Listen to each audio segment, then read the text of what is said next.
Bonjour, bonjour. Bienvenue sur la chaîne Créa Bonheur. C'est Laurence, là, derrière la caméra, là, derrière. Vous voyez mes mains. Je voulais démarrer avec vous le Diamond Painting, cette toile-là. Un partenariat avec e-broderie. D'ailleurs, je les remercie encore. J'ai fait une vidéo à l'ouverture de ce colis. Je vous la mets là en lien pour découvrir ma réaction à l'ouverture du tout premier partenariat, tout premier colis que je reçois. Donc je vous montre, je voulais filmer, vous montrer comment moi je m'y prenais personnellement pour commencer un grand DP de 30-40 cm. Pardon. Donc dans un premier temps, ce que je vais faire, c'est contrôler tous mes sachets, savoir si tous mes sachets sont bien là.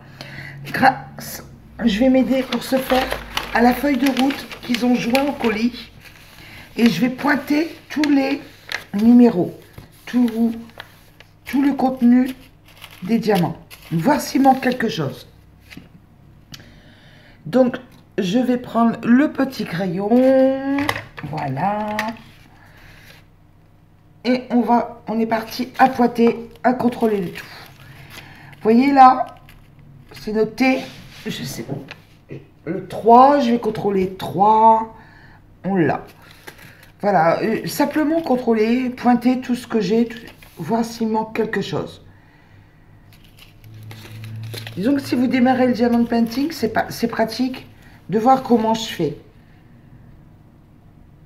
27. Vous voyez, 27, c'est le 38-22. 27, 38-22. 38-22, c'est le coloris des MC et le poids des diamants à l'intérieur. Ça doit être calculé suivant les besoins de votre diamant, de votre toile, de votre motif.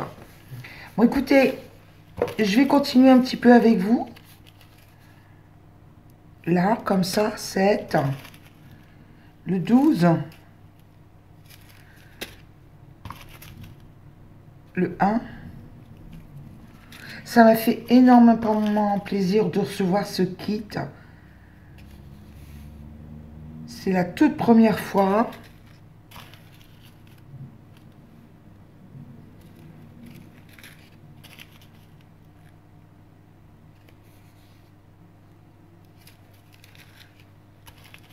Je vais mettre sur pause le temps que je termine le tout. Ça va prendre un certain temps, tout pointer. Je mets sur pause pour pas que la vidéo dure trop longtemps. Vous avez compris le principe. Je contrôle en fait tous mes coloris, voir s'il manque quelque chose ou pas. Voilà, j'ai terminé, j'ai contrôlé tous mes petits numéros. Tout est bien présent, dans des poids bien sûr différents, ça dépend du besoin de la toile. Et maintenant, je vais préparer mes petits pots. Ce que j'appelle mes petits pots, c'est ça. Je vais les préparer, les référencer. Je vous montre comment je vais faire.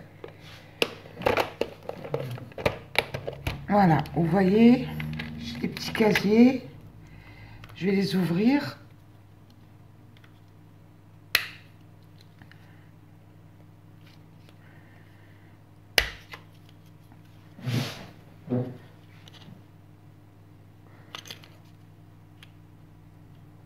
Ils sont très durs à ouvrir, punaise.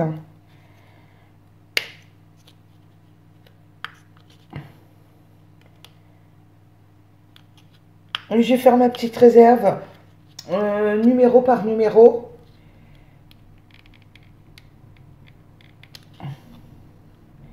J'arrive même pas à l'ouvrir. Enfin, c'est pas grave, je vais laisser de côté. Je vais pas passer une heure sur un réservoir à... Et je vais tous les ouvrir. Et puis, voilà, vous voyez. Ça va mieux, là. Pourquoi celui-là reste coincé? Je ne sais pas. Celui-là reste coincé. Je verrai bien après. Je vais encore en ouvrir un lot.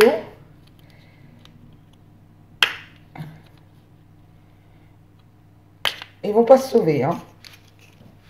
Donc, je vais faire comme ça. Vous voyez, je vais transvider les petits sachets dans les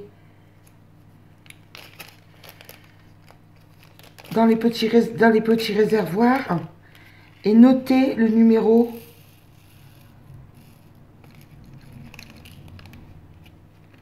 à chaque.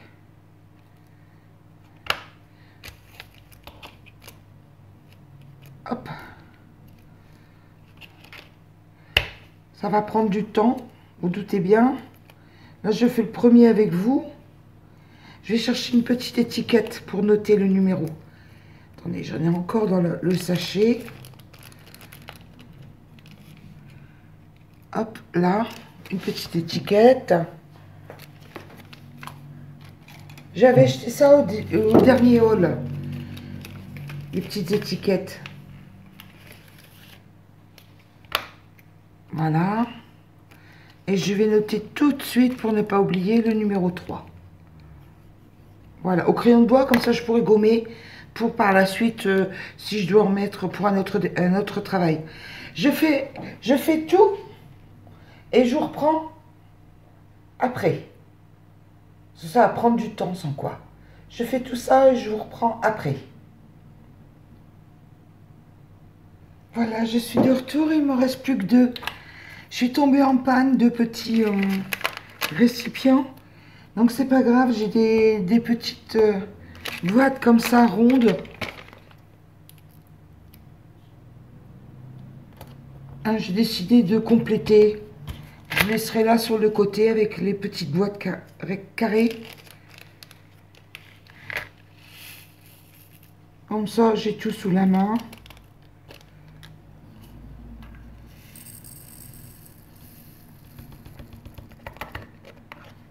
Voilà le 32 mis de côté. Et on va attaquer le dernier, le 33. Vous voyez, c'est pas compliqué. On prend, on ouvre le sachet, on prépare son petit numéro à côté.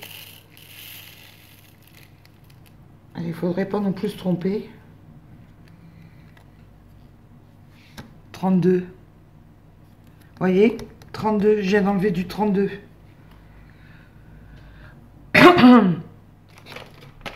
Il est là le 32.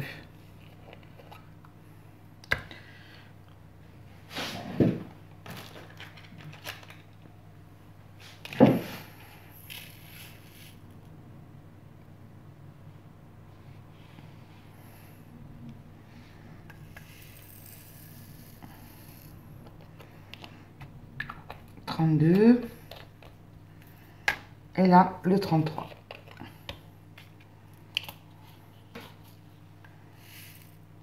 Ça va aller moins bien.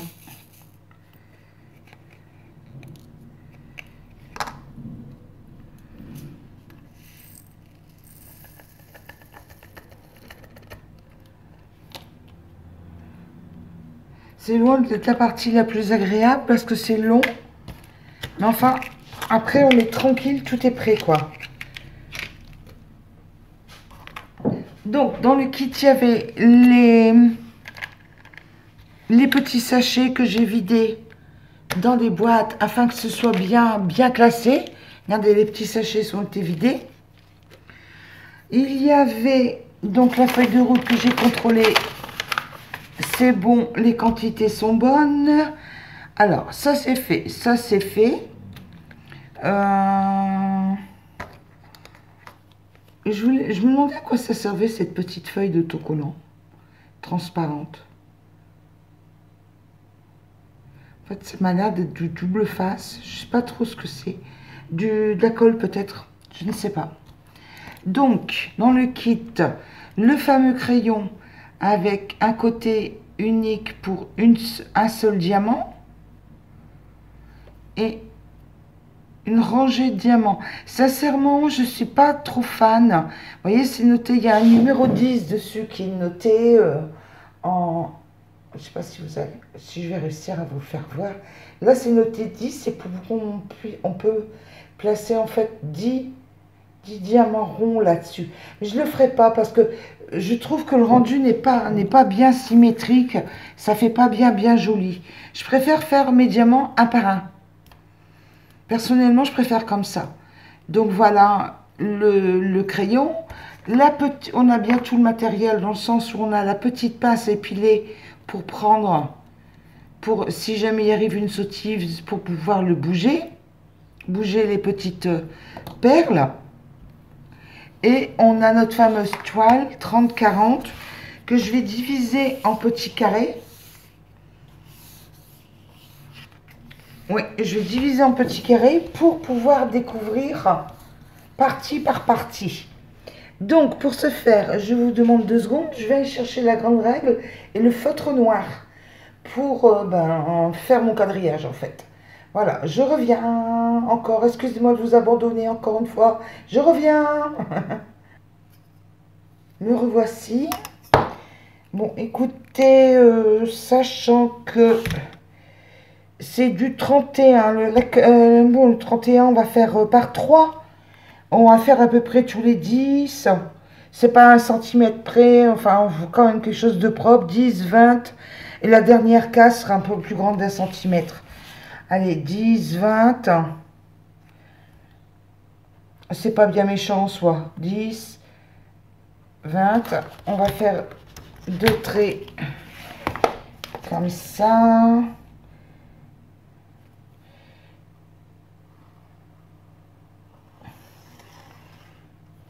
Hop. Hop.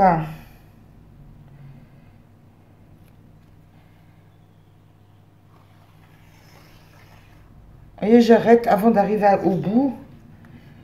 41. Bon, la dernière, on va laisser 1 centimètre de plus. On va faire des carrés de 10 sur 10. Qu'est-ce que vous en pensez? Ça serait bien. Allez, 10, 20, 30 et bon, 41. 10, 20, 30. En fait, vous voyez, vous faites un petit quadrillage. Allez, on va...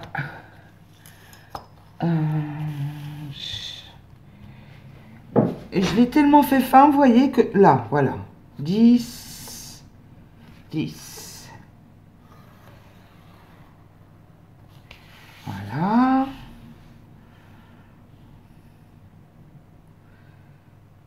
Là.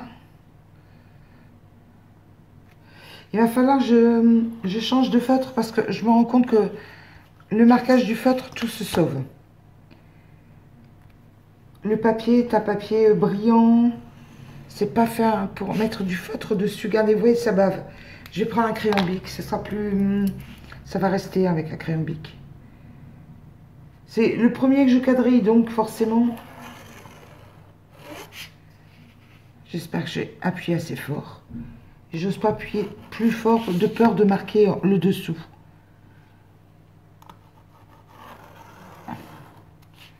Voilà.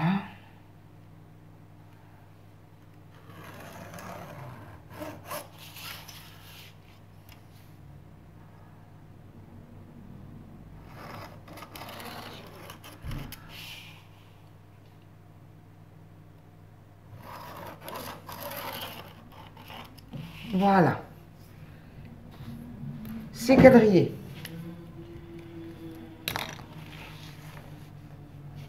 J'ai préparé tout mon petit matériel. J'ai préparé mon quadrillage. Voilà comment je me fais en fait pour préparer un DP. Tout simplement, je vous ai montré. Je ne l'avais jamais fait. C'est le premier DP que je fais avec vous, en grand travail comme ça. C'est le premier DP que je fais avec vous. Et ce que je propose, c'est que là, je vais arrêter la vidéo. Je vais faire une partie du premier carré avec vous. Je suis allée chercher mon petit crayon pour couper le carré qu'on a préparé hier. Parce que bon, hier, il a fallu que j'arrête en cours de route la vidéo. Je la reprends là aujourd'hui. Vous voyez, dans ce crayon-là, il y a une petite pointe. Je ne sais pas si vous allez bien la voir. Il y a une petite pointe. Ouais, là, regardez. Vous voyez? la toute petite pointe là. Là. Ça fait une pointe cutter. Ça s'enfonce pas trop dans le papier, juste l'épaisseur qu'il faut pour couper la fiche, le petit rectangle. Ça n'abîme pas le dessous. Bon, je reprends grossièrement le... Je m'en vais pas droit. Je m'en vais pas droit. Voilà. Voyons voir ce que ça donne. Voilà, regardez.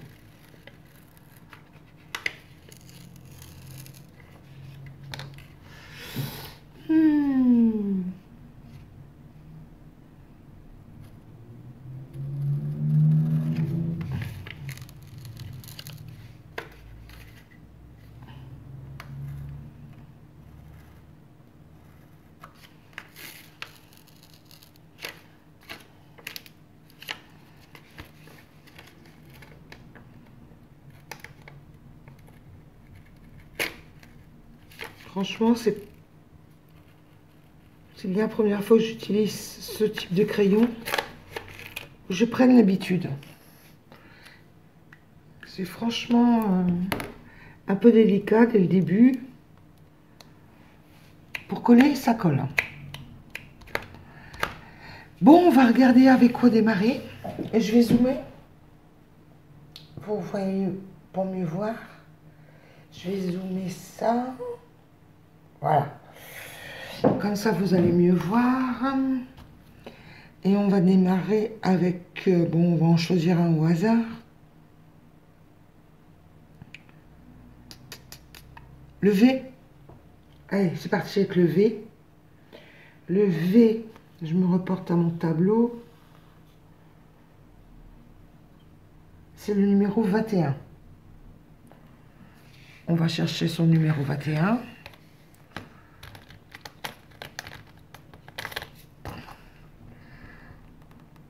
On va ouvrir sa petite boîte. Punaise, elles sont toujours dures à ouvrir ces boîtes.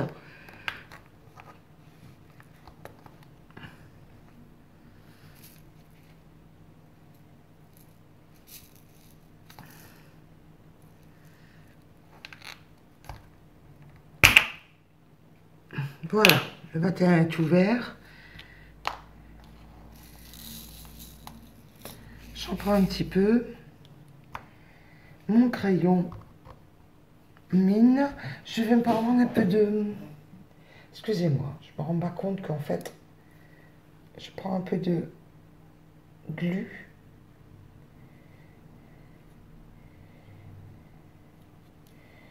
Allez. Un peu de glu. Et on va attaquer le V. Donc en fait, il s'agit de... Je contrôle que je suis bien... Non, je suis pas bien cadré. Attendez. Là. La règle, on n'en a plus besoin. Voilà.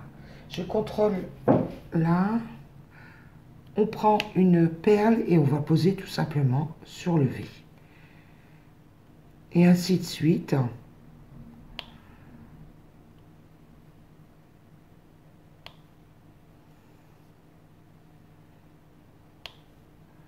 Sur toute la partie à faire.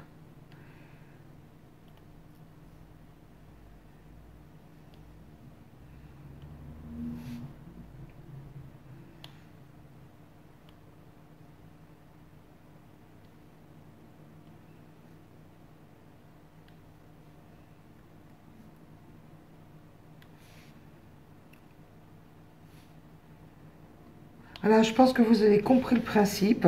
Vous voyez, avec votre crayon, la glu qui est à l'intérieur, excusez-moi, qui est à l'intérieur de la mine, vous allez attraper votre petite perle et aller la coller à l'endroit, à sa place. Où est-ce qu'il y a le V? Parce qu'on a défini que c'était le V.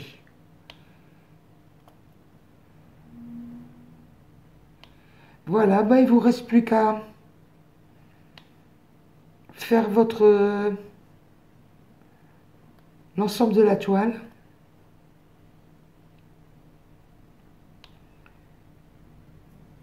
Moi, personnellement, je vais faire petit carré par petit carré.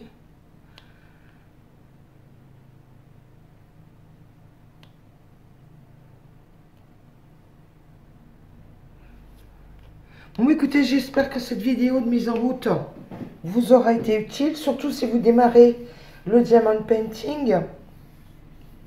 Ça permet de voir un petit peu comment il faut faire, quoi. Enfin, après, chacun adapte selon ce qu'il aime faire, les petits pots ou les petits ramequins. Enfin, la base, c'est ça, quoi. La base, voilà. Je vous souhaite une excellente journée.